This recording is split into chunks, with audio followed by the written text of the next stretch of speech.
Do you have your PIPs with you, some of you? Take out your PIP, Personal Identity Profile. This is not going to be anything like a full interpretation. It's just going to be a quick indication of what you can expect. Just a very few minutes. Let's see. Bob, can you give me, am I plugged in here? I'm up, good. Okay. I've taken the PIP 2 or 3 times. This is recently. The other time was 20 years before, 19 years before. Didn't change too much. I want to tell you what you can expect. This is a chart that we call the rays now. And it's a generalized chart about the relative strengths of the 7 rays considered as solid units rather than dividing them into types. This does not tell me my soul ray, my personality ray. It just gives hints. It's a jumping off point. It's a springboard. That's all it is. It should be used in conjunction with a 7-ray seminar, of which this is, this is a taste of a 7-ray seminar. Obviously, in a normal 7-ray seminar, there would be fewer people and a longer time and a lot more crayons, okay?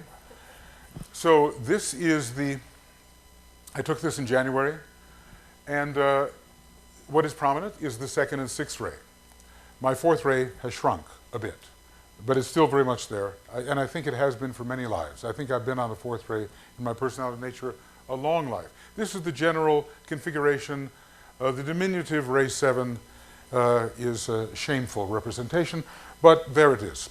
So now you will switch to formerly. Try to remember this. Oh, that's not formerly. Oh, well, they give me the rest, you know. Jeez. What do you want to do here? Okay, you'll notice that it is, and then you can compare how it used to be. Okay? Now, Rick and I stayed deliberately vague about what formerly means. It's a generalized subjective impression of how you used to be and how it has changed between then and now, and that's as definite as we want to become. Because, there's no way to specify that for everybody. In the year, 1985, how were you? Forget it. This is just a generalized thing. So, as you see, everything's pretty much the same. The 6th ray was way up there, and it's more or less the same as it was before. But my 4th ray has diminished a little, and the 6th ray has stayed where it is. So there's less conflict and much more determination. Everything else, well, 7th ray is even more hideous. Okay. So now we go to the next, although you see from from previous lives and from Aries and from Cancer, which are 2 of my prominent signs, I have a lot of 7th ray, astrologically mediated. I use it in a particular way when it comes to stage work. Everything is regimented, everything is perfectly square, everything is absolutely uniform under the 7th ray, but not in life. Okay. Here is the rays now. Is this it, Rick? Full thing? Good, good, good, good. Oh. You know what? We have a problem with getting, it's peaking out. Anyway. Well, you get the numbers. Yeah, at least the numbers. Here, every ray has 7 types. Too many to discriminate, 7 types. Every ray has 3 types in the new Terra test, which is 20 years old, and 40 people took it and no grades were ever given. But okay, we have another test with 888 questions. And some people actually did take it. Well, we'll see whether we'll reintroduce it. But I've divided everything into 2 types. So, ray 1, this is the steadfastness aspect. This is now, right? Yeah. And this is the destructive aspect. Ray 1A, steadfastness, Vulcan. Ray 2, destruction, Pluto. A difference. I see a bunch of high ray 1. Everybody's got high ray 1. Why? Socially desirable. We all want to be stronger than we are, right? But when I see a high 1B, then I know the first ray's there. Because it's not everybody that wants to destroy things, and when they do, first ray's there. Somewhere on the soul level, personality level, perhaps. This is more for the personality, this is more for the soul. We're all used to love wisdom, although we don't understand it. Here is ray 2A, it's love. Here is ray 2B, it's the wisdom side. Oftentimes in DK people, the wisdom side's a little bit higher. Okay, not always. But I think you went to a different group, the A part would be a little higher. In my own case, fairly balanced. But can you make it a little lower, Rick? I feel as if my third ray is being cut off.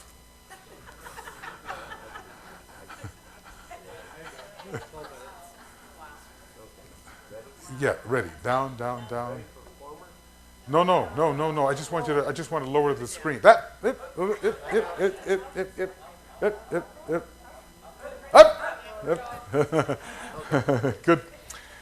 Okay. So love, wisdom, check it out. Are you on the love side or the wisdom side? Actually, DK gave 3 types of second-ray souls. Very interesting. The Buddha type goes to Shambhala. The pure love type is representative of the Christ. The meticulous entirety type is representative of Master DK. I don't really account for those, but kind of here the 2B type includes meticulous entirety and the wisdom side. This is more the pure love side. So take a look at how it is for you. There's nothing exact about the PIP. Nothing exact. But there are indications of trends that can help you think about what your ray structure is shaping up to be. When it comes to the third ray, this is the abstract side of the third ray. This is the business side of the third ray. 3B, business and general financial manipulation and so forth. 3A, higher philosophical studies. DK himself discriminated on 2 types of the third ray, or more. He said one type on this ray is idle and regardless of appearances. Interesting. And the other type, very active, very busy. This is more the activity side. This is more the, what can I call it? The abstract mind side. So when people have completed their antikarana, which I don't know who has here, but anyway, when it's in process and the monastic permanent atom is firing off, some of this 3A starts to go up. It doesn't necessarily mean you have a third ray mind, but the spiritual triad is connected in its monastic part with the third ray. So for me, I have a strong third ray, maybe a third ray mind or third ray something, and that indicates it. Although not very likely a third ray personality in terms of the activity side, even though third ray physical. Here is perfect balance. I love it. All right, this is the fourth ray.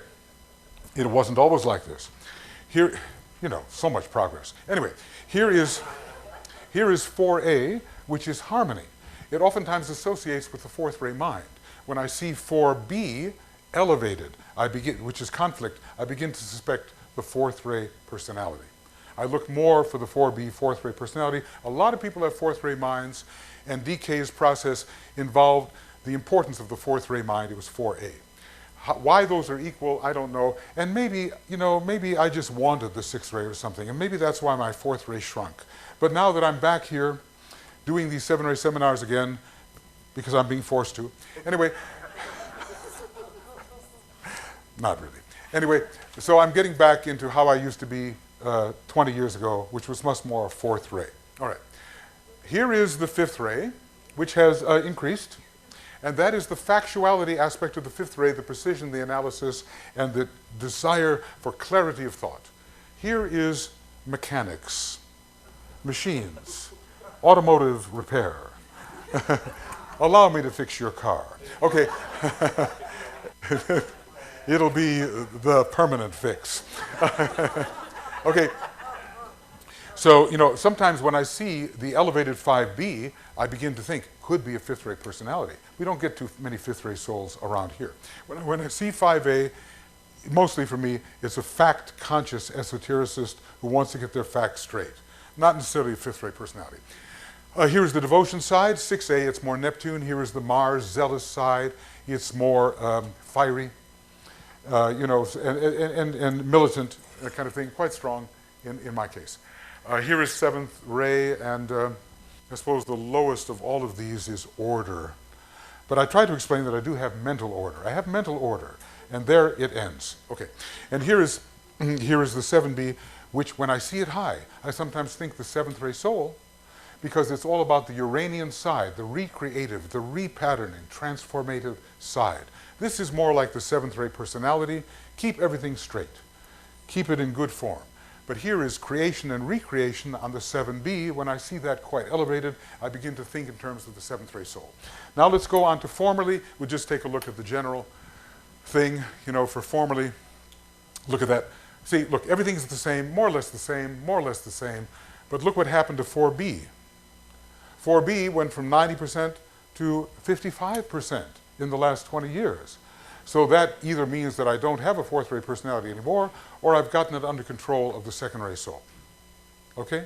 Which is strongly influenced by the third subray of the second ray. So, yes, okay, so in other words, this is 60, and it used to, and now it's 55. This was 60, 55, not much difference in the 4A, but the 4B has shrunken considerably, which means that the tendency to cause trouble with other people is now reduced. Okay, here is a lot more zeal, and that has come down into normal. The Martian dimension has shrunken, and I really have improved on the seventh ray, if you really look at it. I mean, it was, it really, that's just a stub, it really is. But on the other hand, if you ever get into one of my stage productions, you'll find out what seventh ray is, but then I'm just importing it from 400 years ago. All right, so let's go on and take another quick look at something. Yep. These are a new tabulation. Rick has done wonderful work with this PIP and PIP Online, and he's given us so many tabulations that we should be able to see things from so many different angles that we should, at least get some idea of reality. Here is telling us how things have either increased or decreased. It's the measure of Differences between the new and between now and formerly. So here's the shrinking fourth ray. We have an increase in second ray and so forth. You judge that for yourself. My fifth ray is going up. What happens when the fifth ray goes up? Yeah, and that's good. And sixth ray has been just more or less constant. So you judge that for yourself and just see what the trends may be. Let's go on to another one. And the next will be the A and the B's. And the A and B's will be, the next will be the percentage of drop or increase with A's and B's. So you look for the big ones, and there's the big one, the fourth ray down, or at least the conflict side of the fourth ray down. Just love everybody now. And here is the fifth ray. Here is the fifth ray factuality really going up. Because, I really want to get my facts straight. Very, very clear, and for that reason it's going up, and there's no change at all in the 5B. And the seventh ray is up, so you judge for yourself. Just compare, see how it goes for you. Let's go on. Okay, and here are these are patterns. Definitely true, usually true, more true than false, in between, more false than true, usually false, definitely false. Now, how do you discriminate between all that? It's just a subjective thing that you have to do. And sometimes you look at the patterns of how people answer. If you get a person who's answering everything, definitely true, you've got to be suspicious of something. I was in Australia once. You know the guy. He said, I got this PIP, I want you to interpret it for me. Oh, sure. So I went up to his room.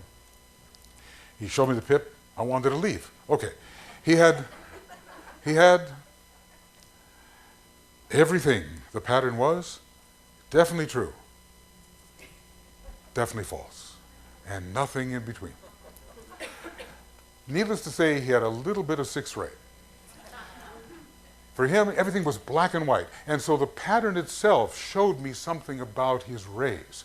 So when I see things front-loaded towards definitely true, usually true, more true than false, hardly anything definitely false, I think it's sixth ray or first ray. It points in that direction, because you know how first ray types are. They want to include everything, be everything, all things, synthesis. You can't say that's not true of me. It's true of me. Everything's true of me. All right. It's like first ray pattern. And sixth ray is like exaggerating. Maybe if I saw everything over on the other end, it might be sixth ray too.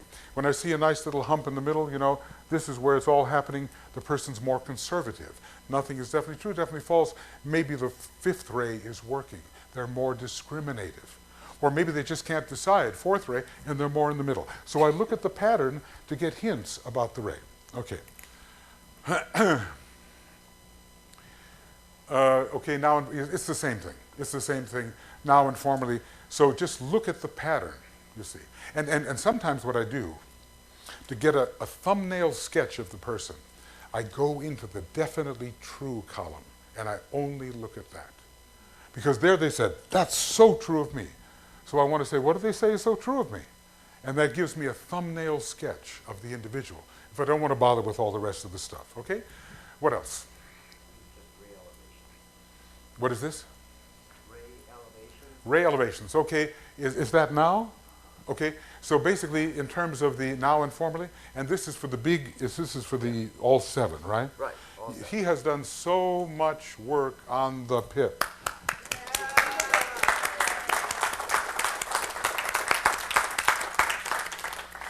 Anyway, for me, it's 6 and 2. You know, I consider myself as having been a sixth ray soul, not so long ago, and basically in transition, 6 and 2 are pretty much together.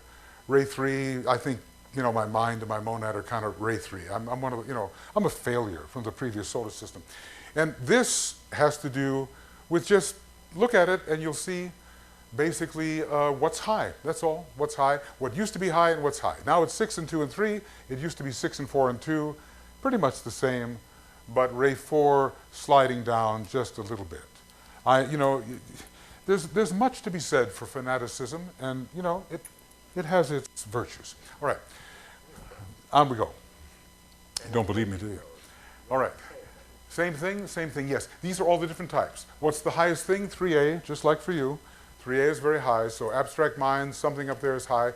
5A, that surprised me, that's very high. Wisdom is high, zeal is high. And what's low, well, you know, that just follow the whole thing out and you'll see what's high and what's low. Okay, next. Trace to transform. These are about our glamours. Okay, what glamours are you dealing with now? What glamours were you dealing with before? There are 28 of these things. It's hard to get it all in order, but for me, I'm dealing with certain ray 5 and ray 3 and ray 1 issues, and you can look them up on the list. It used to be 3, 3, 3.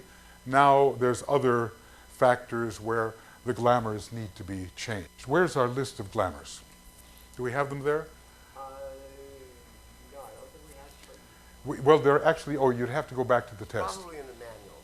Okay, but it's also online because you had to take it. Yeah. The trace yeah, to transform, yeah. So you can always, you know, you can tell a lot about your glamours. What ray are your glamours along the line of? In other words, you got negativities. What ray are those negativities connected with? That's what you got to find out. So all of this begins to fit together and reinforce each other, and pretty soon you have a pretty good picture of what is dying down, what is rising up. If a thing is dying down, it could well be a legacy ray. If a thing is dying down, it could be a personality ray because you're moving into your soul nature at this time. If a thing is increasing, hopefully it's your soul ray. Okay? Hopefully it's connected with your soul ray. So you have to make a subjective judgment about all that. This is a very important part. It's called highest aspirations. You could throw the whole test out and take these 14 questions, and you could rank them. What are your highest aspirations? We have 14 high aspirations. Does anybody have a pip here? Does anybody have a book, a tapestry, with you right now? Tapestry is at the back of 2. So, is it in the back of 2? This is the, yeah, it's got a pip in here. Okay, here's the aspirations. Look, I wish we could show them. I know we have it on the, well, you could, the print is a little small.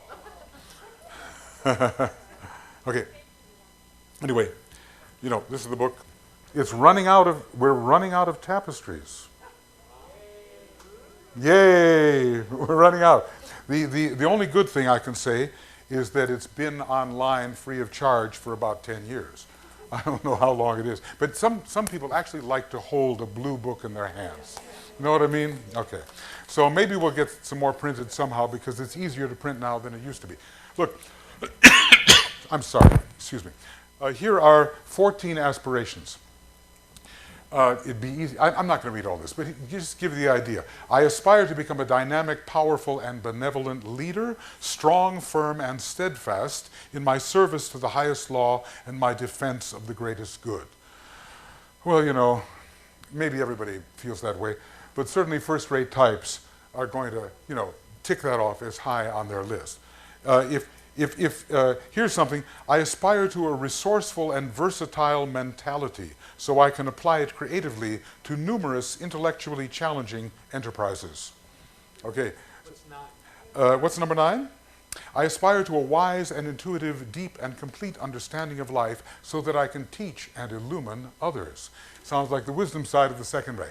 So if you have nothing else but these 14 higher aspirations, you have something. You see, without all of the business here. But there's so many ways to use the PIP. The more familiar you become with it, the more you can kind of use it for the individual and just zero in with them. But these 14 aspirations are very, very good. And if we wanted to get out of the readout, we could show it to you in the test. But you get the idea, what they are, you know. And here's the seventh ray one. For the seventh ray soul types. I aspire to involve myself deeply in the art and science of creative organizational transformation, redesigning and restructuring the patterns of human interaction so that a new world order may more rapidly emerge. Well, yes, you see, that's so seventh ray, and it's Uranian seventh ray. It's not Saturnian seventh ray. You see the difference, right? Thank you. That's 7B. 7B. Look, this is not a science yet. This is just the indication of a science. The science is coming. Anything else? Well, Because not on that page. You want, yes, anything else? you want more on? Any other the only tabulations? thing- the only No, thing that's we it. have left That's enough. are, you know, like statelets. No, that's enough. That's enough. You get the idea. And you get the idea of how you can look at your PIP and how you can see the trend, which way you're going. Trends are so important. Where was I? Where am I now? In kind of a subjective average that shows you the way you're moving, and it can show you which rays are dying down, which rays are emerging, which will give you an idea of where to place them. You know, if I find that the ray I think is my personality is getting bigger and bigger and bigger, I might have a problem. See, or maybe it's my soul ray after all. There are some fourth ray souls that are coming in now. I'm not one, I don't think, but maybe long ago I was, you see. So you have to balance it with all these different understandings of the history of ray evolution during humanity's long million-year cycle. Yes? What's the difference between the 117 response rate and the 93 response rate chart? It's a 117, did you? Oh, yes. Yes. The 117 are for all of the questions, okay? And the 93 are for the questions just for, not counting the A's and the B's. Because what we did is we used the 93 questions to determine just the rays. And we used the 117 questions for the rays and the A's and the B's. Okay, I thought, okay, we will have to talk. It's like that. In other words, either he's right or I'm right. But the point is that one of them includes the nows and formalies, and the other is just rays in general. If it didn't discriminate between A's and B's, if it didn't discriminate between A and B, then we didn't use it. See? Okay, we'll discuss it. Okay. All right. Any other questions? Because now we have other things to go on to. Rick actually has something that he wants to tell you about how you can participate in a research project. This would be the time. This would be the time. Yes. Okay. Okay, I will try this. And then we have Kathy's thing, so we have to be expeditious. Okay, I think I need this. Do I need this? Yes. Okay, okay, we're sort of in a unique situation here. You know this is the Fifth Ray Conference. Everybody knows why, okay? And you know that Madame Blavatsky founded the Theosophical Society in 1875, Yes. right? Yes. And how many years, where's my question? Throughout these many years, how many attempts have been provided, I can't read. Throughout these many years, how many attempts have been provided, Can you read this? Where I is can't it? read. Where is it?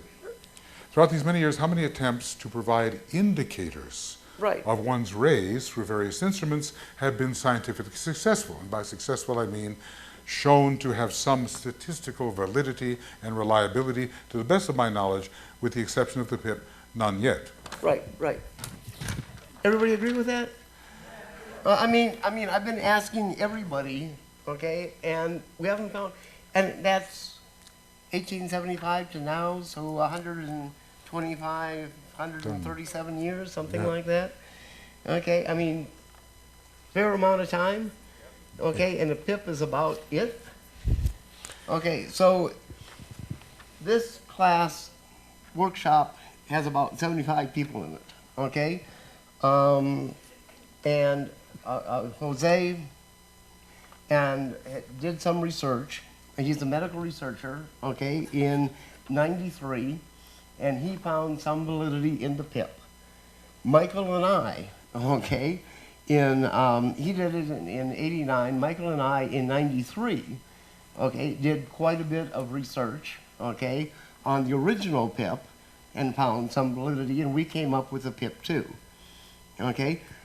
Not much has been done in research since then. Jose and I have gotten together with Michael, okay, and decided this next year we're going to do some research. You know, it's going to be a lot of work, okay? And in order to do the reliability study, there's a lot of different ways to do reliability, but what we're hoping, okay, is we have this opportunity here that a lot of you people will be willing to do a retest, okay? The way reliability works is you need to do the test, and all of you have done the PIP recently, okay? In order to do the retest, it's just a matter of going back and doing it a second time. I've been working on the programming for that, so all you have to do is go back online, okay? Log in, and it'll give you an opportunity to do the research one. And obviously you don't have to do your name, you don't have to do all the demographics, all you have to do is the statements, you know,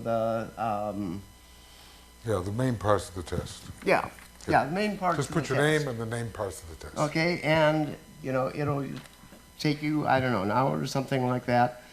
And then Michael and I and Jose are going to be meeting on Friday afternoon for a workshop, not on Thursday as it actually has.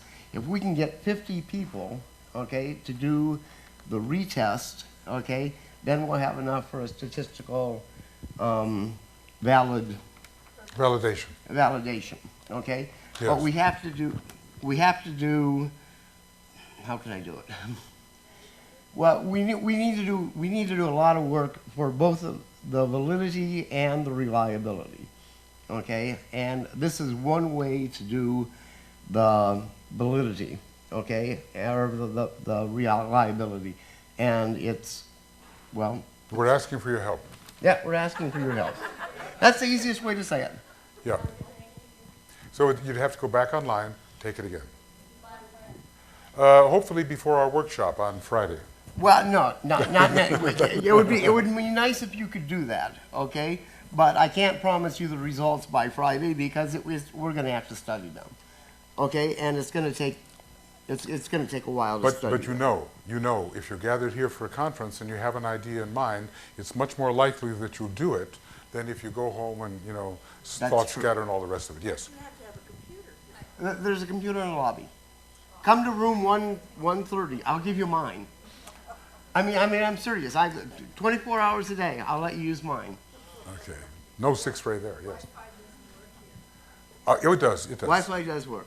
Go I'm to on the it right lobby. now. Come to I'm in 130. 24 hours a day. Come to me. Okay.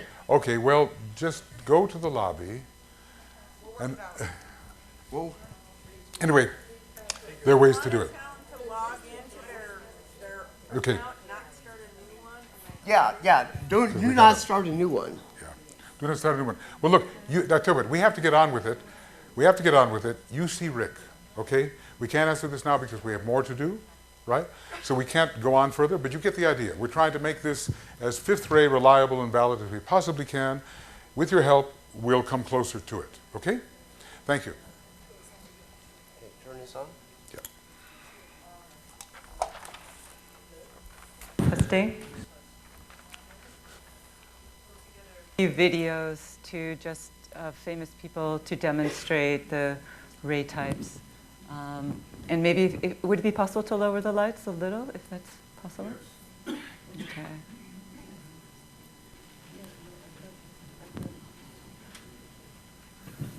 Okay. Actually, I don't want to go to the first one. Okay. This is just part of the life of a famous woman. Now left with only her passion and ambition, Besant turned her attention to the Annie plight Besant. of young women working in London's newly built factories. Dangerously overcrowded and poorly ventilated, many women lost limbs and their lives to these machines.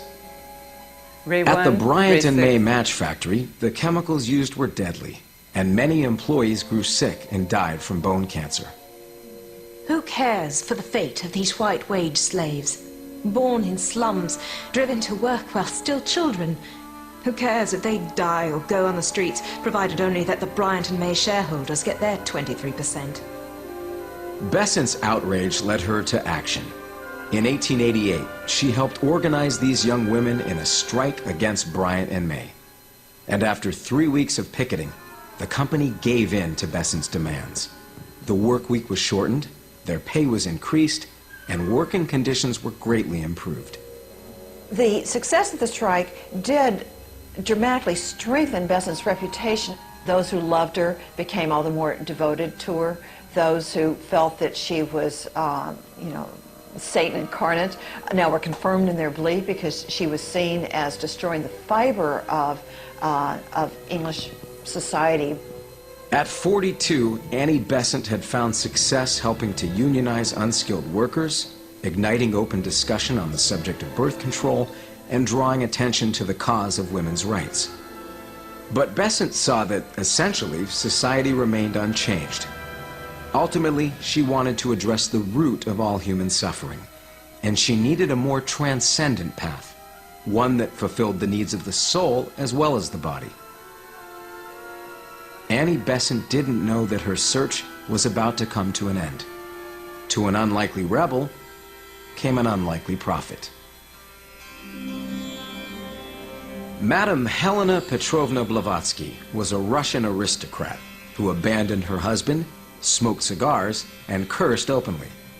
Like Annie Besant, Madame Blavatsky was a woman of extremes. People either really loved her because there was something very endearing about her, or they hated her because she could also be very abrupt and fierce. Madame Blavatsky was more than just a maverick. She was really a threat, I believe, in a lot of ways. She was challenging the orthodoxy of certain Christian traditions, though she had a lot of people very upset. While in New York in 1875, Blavatsky and an American colleague, Henry Olcott, founded a spiritual organization that promoted universal brotherhood. They believed that all religions, philosophies, and even science could serve as paths towards truth. They called it the Theosophical Society, meaning the divine wisdom of God. Theosophy does provide a method by which different religions can be understood in a respectful manner, can be appreciated for what it is that they have to offer. So it draws heavily on Hinduism, Buddhism, Judaism, Taoism, Gnosticism, Christianity. All of this is in there, and it takes them all very seriously, no matter what the culture.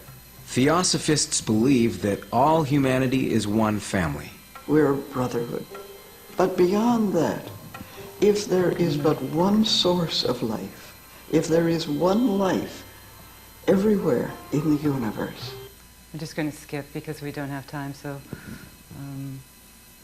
here's another person who I believe has a lot of second ray, but was probably a first ray soul. I have some very sad news for all of you, and I think sad news for all of our fellow citizens and people who love peace all over the world. And that is that Martin Luther King was shot and was killed tonight in Memphis, Tennessee. Martin Luther King dedicated his life to love and to justice between fellow human beings. He died in the cause of that effort. In this difficult day, in this difficult time for the United States, it's perhaps well to ask what kind of a nation we are and what direction we want to move in. For those of you who are black, considering the evidence evidently is that there were white people who were responsible, you can be filled with bitterness and with hatred and a desire for revenge. We can move in that direction as a country, in greater polarization, black people amongst blacks and white amongst whites, filled with hatred toward one another. Or we can make an effort, as Martin Luther King did, to understand and to comprehend and replace that violence, that stain of bloodshed that is spread across our land, with an effort to understand, compassion, and love. Just a brief look at the final speech of Martin Luther King Jr., Ray 1, Ray 6. We've got some difficult days ahead, but it really doesn't matter with me now because I've been to the mountaintop.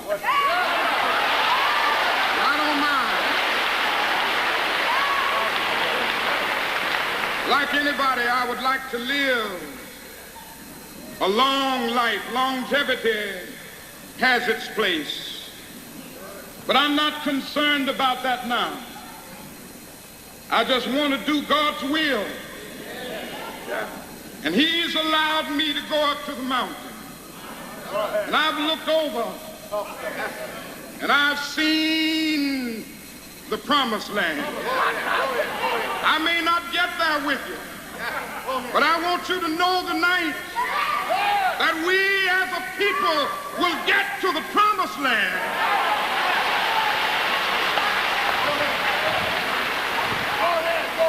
So I'm happy tonight. I'm not worried about anything. I'm not fearing any man.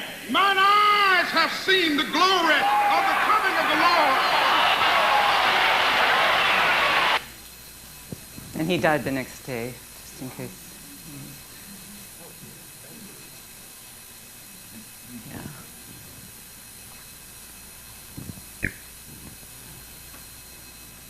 So, second ray, just some brief clips. Hazrat Inayat Khan brought Sufism to the West. Hazrat Inayat Khan was born in Baroda in 1887 into a renowned musical family. His grandfather, Mullah Bakhsh, was famous throughout India both as a master of Hindustani and Carnatic classical music and as a great teacher.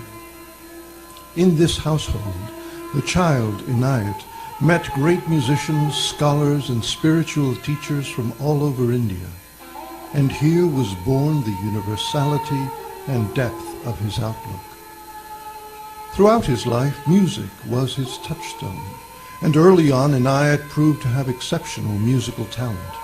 His beautiful voice and exquisite veena playing soon made him highly sought after in many of the royal courts of India. But side by side with his love of music, the young Inayat had an ardent interest in the inner life, and avidly read the sacred texts of many traditions. This interest brought him eventually into Hyderabad, where he was initiated by the great Sufi master Abu Hashim Madani. For the next 4 years, under Madani's loving guidance, Inayat's fervent spiritual energies blossomed into the gateway of mystic realization, a gateway that would lead him to become one of the great spiritual luminaries of his age. In 1910, Madani, seeing how his young disciple had deepened and matured, encouraged Inayat to go to America and build a bridge of understanding between East and West through his music. He undertook this daunting adventure, traveling across the United States, giving musical recitals, lecturing, gathering with small groups, and beginning to initiate the earliest members of what in time became the Sufi order. Here he met and married his kindred spirit and beloved Aura Ray Baker. He died precipitously at around 44 and gave up music in the latter half of his life and said that his soul became his instrument. He no longer played music.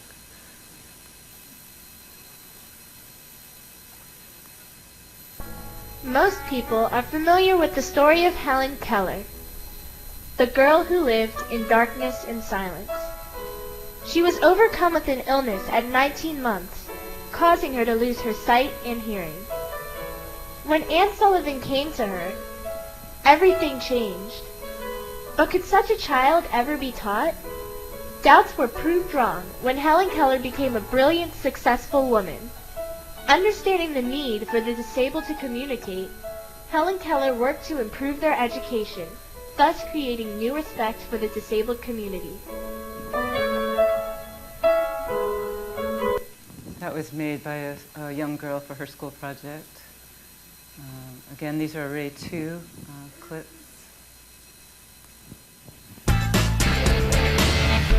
Whoops, sorry. Sorry.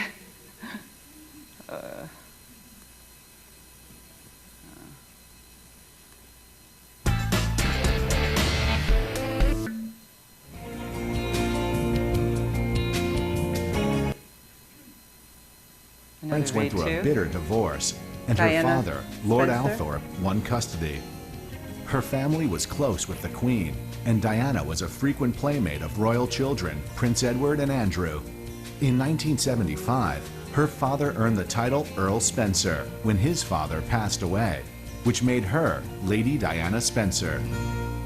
I remember an early conversation with her where she said, "Well, I was brought up for this. I was bred for this. This is what I've always thought my job would be." After briefly attending finishing school in Switzerland, the shy young woman moved to London, where her love of children led her to become a kindergarten teacher. In 1980, Diana began dating Prince Charles, who was 13 years her senior. Charles soon proposed, and the world quickly became enamored with the shy 19-year-old. Full of all the royal pomp and circumstance one could imagine, millions tuned in to see the fairy tale ceremony dubbed the Wedding of the Century on July 29, 1981. Okay, ray 3. Oh, this is just some photos I had. Stephen Hawking. Actually, maybe I was pulling this together really quickly, and I don't think I might have deleted the videos by accident, but these are some to Albert Einstein and Stephen Hawking, exemplars of the third ray, fourth ray, Marilyn Monroe, who wanted to be taken seriously as an actress and was quite a talented actress. Oh, I don't know. I was putting this together very quickly, and I know I have those other video clips, so let's see where they are. Huh.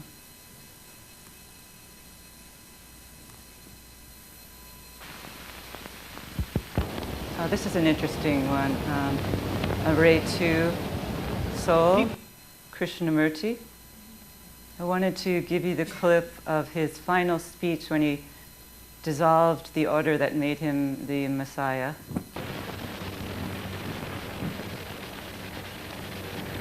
I maintain that truth is a pathless land and cannot be approached by any path whatsoever, by any religion, by any sect. Truth being limitless, unconditioned, unapproachable by any path whatsoever, cannot be organized, nor should any organization be formed to lead or coerce people along any particular path. First, understanding that, then you will see how impossible it is to organize a belief being purely an individual matter. You cannot, and therefore must not organize it. If you do, it becomes crystallized dead. It becomes a creed, a sect, a religion to be imposed on others. That is what everyone throughout the world is attempting to do. Truth is narrowed down and made a plaything for those who are weak, for those who are only momentarily discontented. So I'm not sure what the speculation is about Krishnamurti's personality, Ray. Michael, do you have a thought on that? Well, Philip and I, we've been, discussing that. There's a mixture of the first and second rays. Yeah. The soul, he was gravitating towards Master Kahumi, but this first ray thing seemed to very strong. come through and knock it apart altogether. Yeah. The fourth ray can be involved Yeah. on the personality level. He was a Taurus, strong Taurus. The Dalai Lama, of course. I'd like to start with a question first. Why is it important for you to come speak with young people on the topic of compassion? Quite simple. Time always moving. Past is past. Of course, from past we can learn something. But important is about future, because future yet come. Right. And I think much thing in our own hand about future.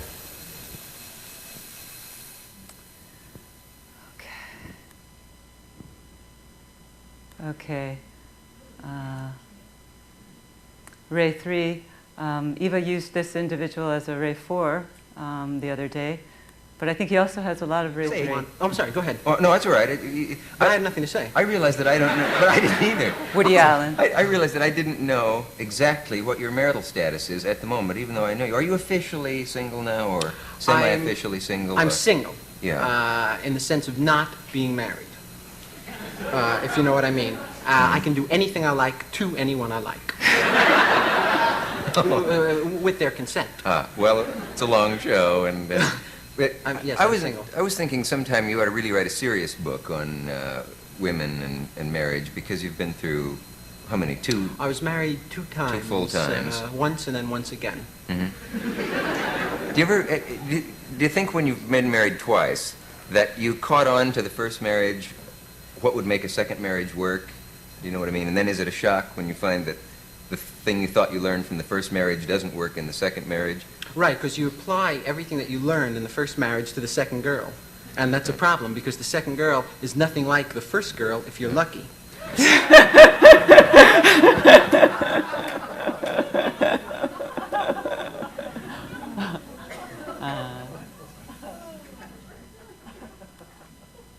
Ray 4. Another interview with Dick Cavett, who I think exhibits a lot of 7th ray himself. I guess you all know that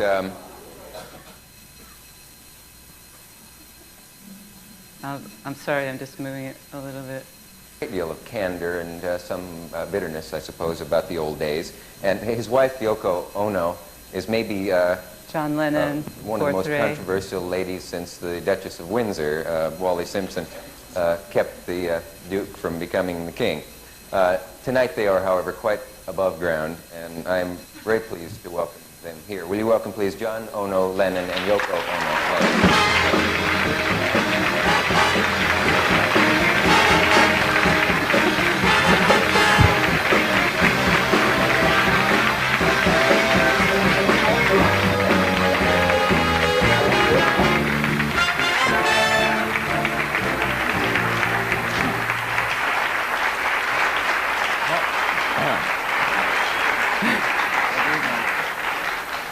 How are you? Nervous, but okay, thank you. Are you really? Yes. Now, You? is that a little bit? Yeah. But it isn't as if we've never met, because we did meet once. We did meet in a dingy hotel room. Right. So you're Jack Lemmon. Yes. And you're Fred Astaire. Or is it Orson Welles? Not Fred Astaire. You like being over Sorry here, I about gather. that. I have had some English guests on. What do you think of yourself as English, first of all? Let's establish that. Well, sometimes, I mean, if you ask talking about being over here or being over there, then Over I think, here. well, I'm from over there, you know. Yeah. But I normally think in terms of, I suppose I think in cliques and things like other people, like musicians and or long hairs and or under 30, over 30, etc., etc. Okay. Sorry to have to move so quickly, but His paintings are among the most treasured objects in the world Vincent today. Van Gogh, fourth ray. Yet during his lifetime, he was shunned and his work ignored. $75 million for you, sir. 75 million. He spoke 4 languages, was well read, but lived and worked as a peasant. His obsessions overwhelmed his loving nature. Vincent van Gogh's macabre act of cutting off his ear has always overshadowed the incredible story of his life. In 1852, a baby boy was born to pastor and dame Theodorus van Gogh of Grootsund. I'm just going to have to keep moving.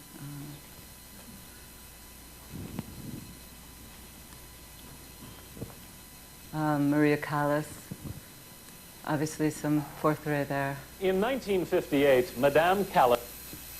Much has been said and written about your temperament. What do you have to say? Are you really temperamental? What do you mean by temperamental, Mr. Morrow? I quite haven't understood. Well, I suppose tantrums, throwing things, Oh, dear. screaming. I have never thrown anything at anyone, though sometimes you feel like it. No, tantrums. It's not even true. It's just certain situations that turn up, you know nothing about it, and you just react as any normal human being. But Callas was not just any normal human being. In that same year, 1958, she walked out on the Rome Opera, was barred from appearing at La Scala in Milan, broke up with her husband, began an affair with Aristotle Onassis, and was fired from New York's Metropolitan Opera by its director, Rudolph Bing.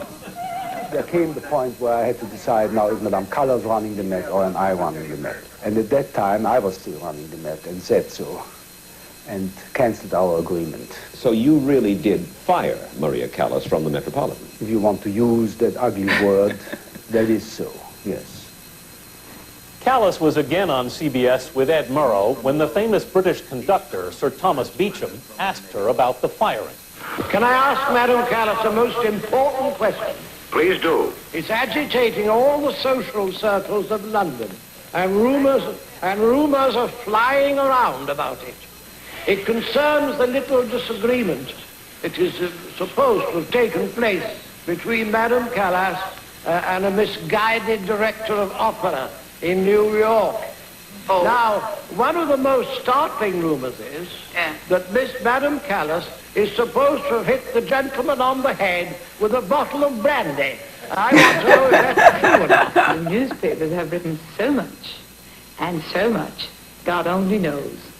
I would advise whoever reads those newspapers not to believe either the half of the half. I don't believe anything, because when I read it, I have the shocks of my life.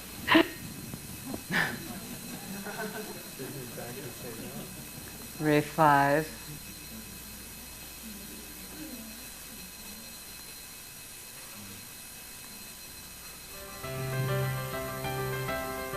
Edward Bach, very strong fifth ray. Second ray 2, I believe.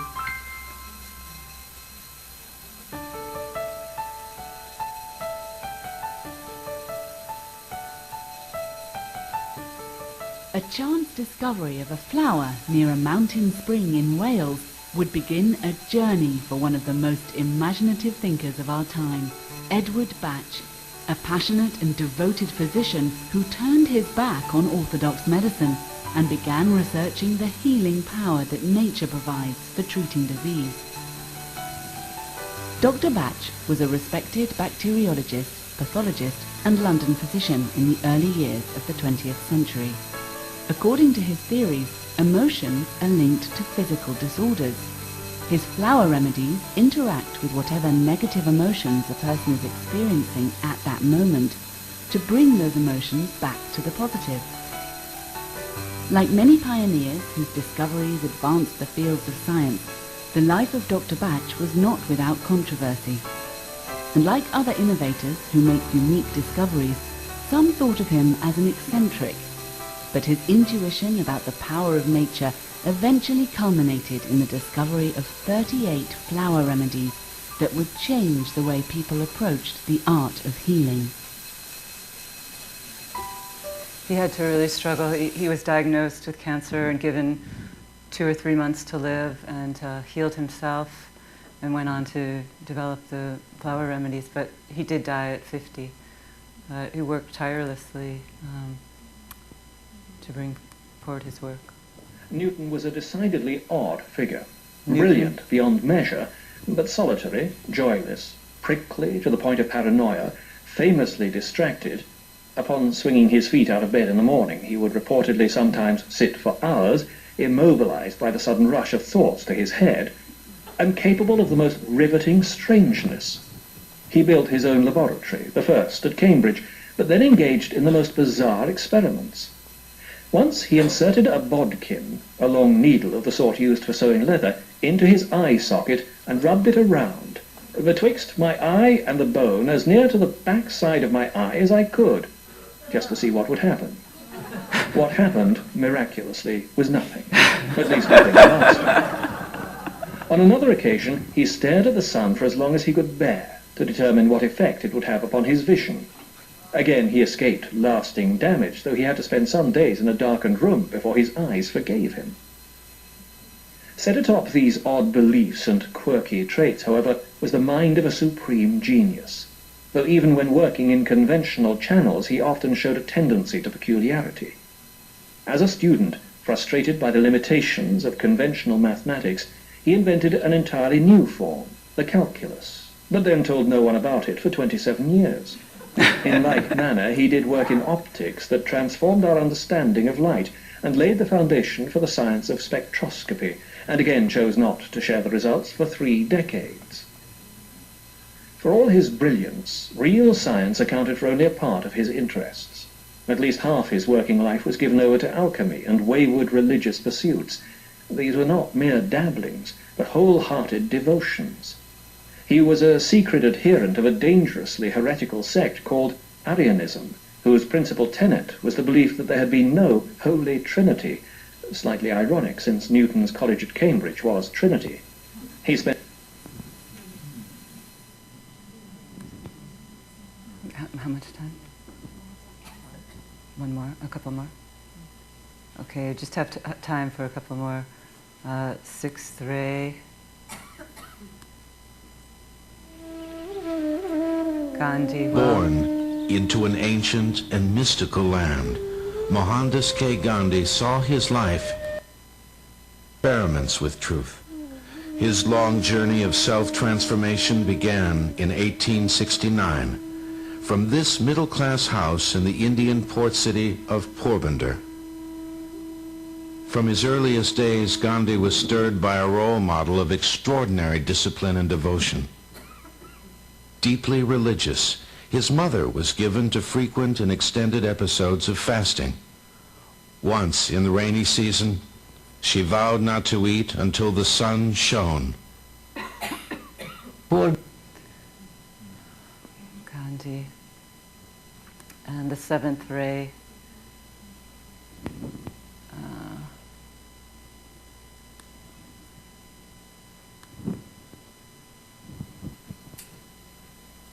Buckminster Fuller. Richard Buckminster Fuller was born on July 12, 1895 in Milton, Massachusetts, the son of Richard and Caroline Fuller. Buckminster had been a popular middle name in the family for several generations. He was a boy with a natural propensity for design and for making things, but he was very far-sighted from infancy. He received his first eyeglasses at 5 years old, which was a life-changing experience. Bucky later said that this blurred vision established his early impression of the world as comprehensive rather than specialized. Upon graduation from high school, he enrolled at Harvard University in 1913. but he was expelled twice. The first time for entertaining an entire dance troupe in his dorm room, and the second time for his irresponsibility and lack of interest. By his own appraisal, he was a non-conforming misfit in the environment and was fired from the school. Bucky married Anne Hewlett, the daughter of a prominent architect, in 1917, and joined the Navy the same year. He had a modest naval career and was discharged 2 years later with the rank of lieutenant and an airplane pilot's license. Then in the early 1920s, Bucky and his father-in-law developed and patented the stockade building system for producing lightweight, weatherproof, and fireproof housing. But after constructing 240 buildings, the company failed due to labor disputes and short-sighted contractors. Well, we have to end, but he certainly went on to live a full life of many, many creations, and I was lucky enough to hear him speak once when I was 18, and it was amazing. It was just so inspiring. So, okay, thank you.